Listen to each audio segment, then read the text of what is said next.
Hello everyone, my name is Shquita and welcome back to my channel. So today I'm going to show you how easy it is to make a nut-free granola. Everybody nowadays has somebody in their life who is allergic to nuts, whether it be a friend or a family member. We all know somebody who has a nut allergy, a dairy allergy, gluten-free allergy, some type of allergy. I'm just going to show you how easy it is to substitute pumpkin seeds and sunflower seeds in your granola if you're allergic to nuts. Me personally, I am not allergic to nuts, but my husband is. We're not young, but we're still free and running. And this day is what you'll need is 3 cups of oats, 1 cup of unsweetened coconut, a 1/4 cup of brown sugar, a 1/2 cup of honey, and 2 tablespoons of olive oil, 2 tablespoons of sunflower seeds, 1/4 cup of pumpkin seeds. I have a secret ingredient for you guys that I'm going to use that's going to keep your granola together in clusters, almost like a granola bar. First thing you have to do is go ahead, which I already did, was preheat your oven to 300 degrees. I'm just going to go ahead and I already have my 3 cups of oats ready. Go ahead and pour those. And then here is the 3rd cup. 1 cup of unsweetened coconut, and you're just going to go ahead and dump that right into the mixture. And then right here, these are our pumpkin seeds, and these are shelled pumpkin seeds, and these are just in their natural form. Just pour these in and they're going to get nice and toasty in the oven with our granola. So just go ahead and just pour those in, and then we need 2 tablespoons of sunflower seeds. Just go ahead and dump that right in, and then we have a 1/4 cup of brown sugar, and this just goes right into the mixture as well. Oh, it smells so good already, guys, and it's not even baked. So there's all different kinds of cinnamon. You can use roasted cinnamon, you can use regular cinnamon, whatever fits your fancy. So I'm just gonna sprinkle down a little bit of cinnamon in here. And cinnamon is a great, if you're on a diet, cinnamon is a great substitute for a sweetener. 2 tablespoons of this olive oil, and just go ahead and just measure it right on out. And it's okay if it overflows a little bit. It's not going to ruin the recipe whatsoever. So go ahead and take the 2 tablespoons of olive oil and put that down over. And then we're going to go ahead and add our honey. And I just normally take a little bit of Pam cooking spray right here, and I just spray it on into my container like this, and then squeeze this. As I say, also when you do this, it's like a really nice arm workout as you're pressing in and out, in and out. But yeah, just go ahead and fill this all the way up. And this is a 1/2 cup.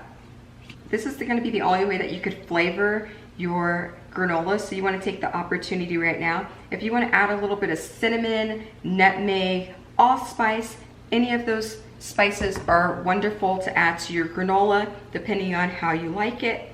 So I'm just going to go ahead and dump all of this beautiful honey right on down over this granola. Oh, it smells so good. I just love honey. You can also use agave if you want it to. If you're not into honey, agave is a great substitute that you can also just go ahead and use in here.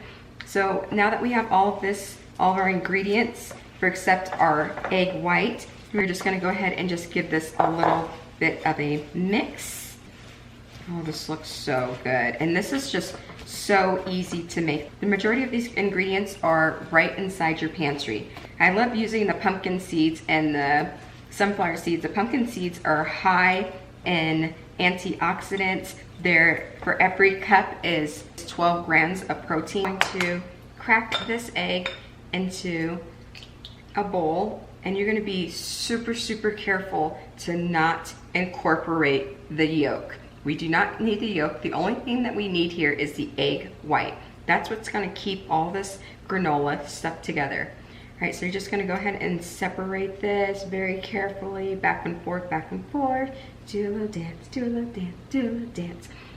Just to get as much of the egg white as possible. And just toss that out. And I'm gonna beat the egg white until it turns into a foamy consistency. This is gonna look a little weird. I'm probably gonna go ahead and speed it up because I gotta beat this. The best thing to do while you're beating this is to beat it right over the bowl. And when I'm whisking something that's little and it's not a huge amount, I just go ahead and just hold the whisk down here because it just gives me more control. Without you, I'm sinking. I'm always shining next to you.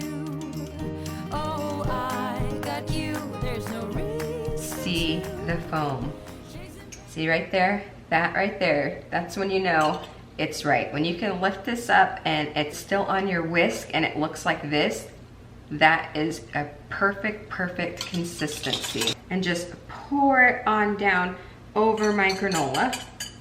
Spatula to go ahead and just scrape everything out of there because you want to make sure that you get as much as you can because you want this to coat your granola. And just make sure that everything is completely coated.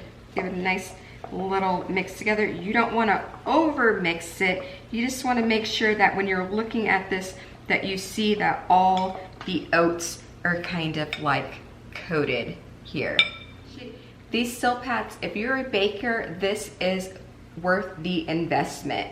I use these all the time. I think it's so much easier than using parchment paper. Parchment paper, you have to pull it out, you have to fold it up, and you have to cut it. You have to make sure it fits onto the baking sheet. With these, you just buy the size that fits your baking sheet and you're good to go. You lay it down on top of your baking sheet, and then anything that you're baking on here does not stick to it.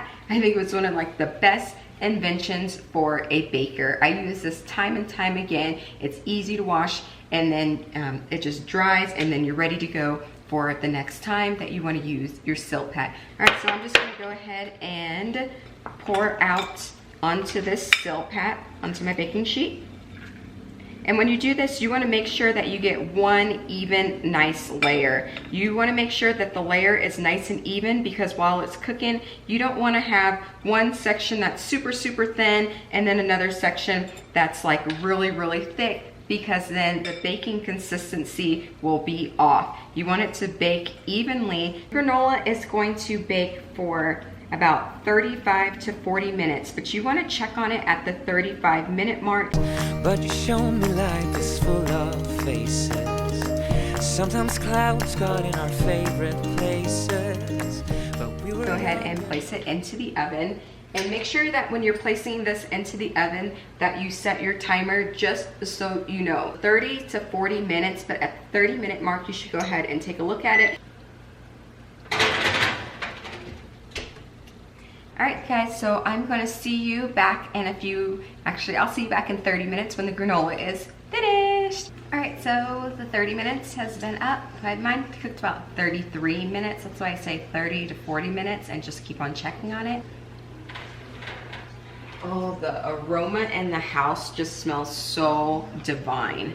I suggest after the granola comes out of the oven on your silpat, you just let it cool down, and then it's gonna be easy for you to just peel it right off the silpat. I went ahead and just prepared a yogurt bowl here, which I just added a little bit of raw sunflower seeds to it, a little bit of bananas we have here, and then we have some cuties peeled, cut up strawberry, and then right here we have some blueberries, and in the middle we just have plain Greek yogurt, which is just not my favorite yogurt, but it's to me, I believe it is the healthiest.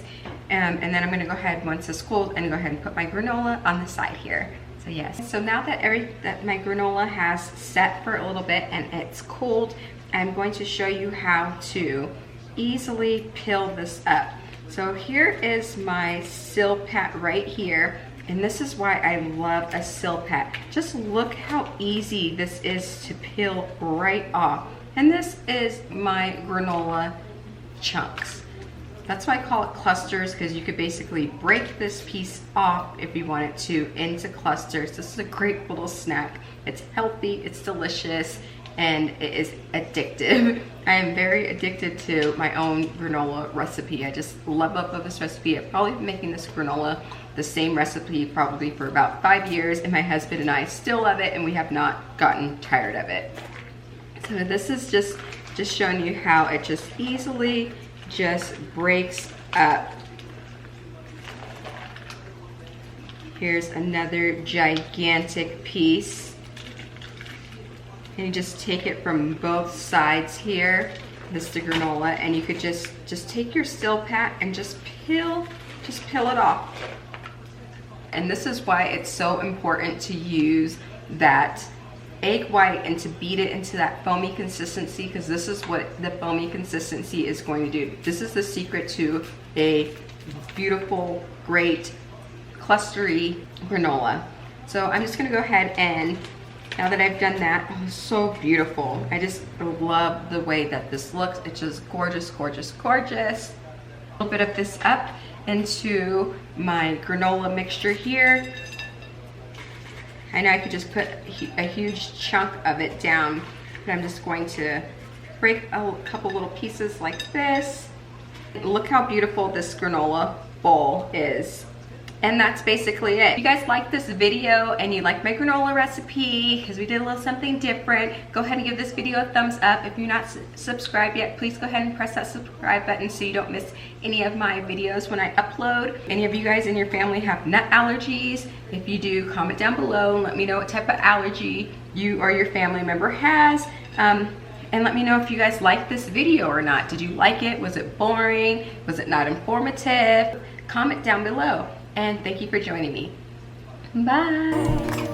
'Cause you're here to stay every night.